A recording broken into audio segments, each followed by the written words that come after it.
بسم اللہ الرحمن الرحیم۔ لیلۃ القدر آئی ہوئی ہے اور الحمدللہ عشرہ شروع ہو گیا ہے، تو کوئی بھی لیلۃ القدر ہو سکتی ہے، 21، 23، 25، 27 اور 29۔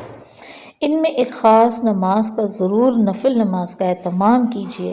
یہ نفل نماز الحمدللہ بہت پیاری ہے اور اس کی رکعت 12 رکعت ہیں، جو کہ 3 سلام سے پڑھنی ہے، یعنی کہ 4 رکعت کر کے آپ نے پڑھنا ہے، 2 رکعت کر کے نہیں۔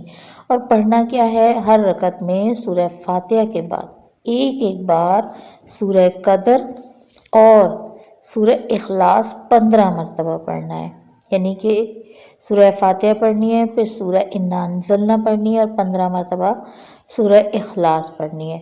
اب 4 رکعت سلام پڑھنے کے بعد 70 مرتبہ استغفار پڑھنا ہے۔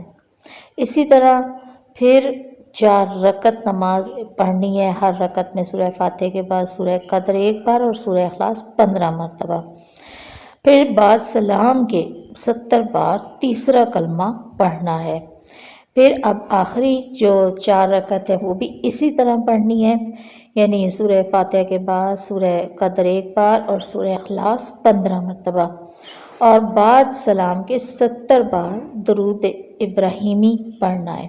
اس کے بعد آپ الحمدللہ جو بھی دعا مانگے اپنے بارگاہ الہی میں مانگے، اللہ تعالیٰ سے خاص امید رکھ کر مانگے، دل میں اس کی محبت رکھ کر مانگے کہ اللہ تعالیٰ نے یہ خوبصورت راتیں ہمیں نصیب فرمائی ہیں، تو اللہ تعالیٰ ہمارے تمام گناہوں کو معاف فرما کر ہماری تمام دعاؤں کو ان بابرکت راتوں میں قبول فرمائے۔ آمین ثم آمین یا رب العالمین۔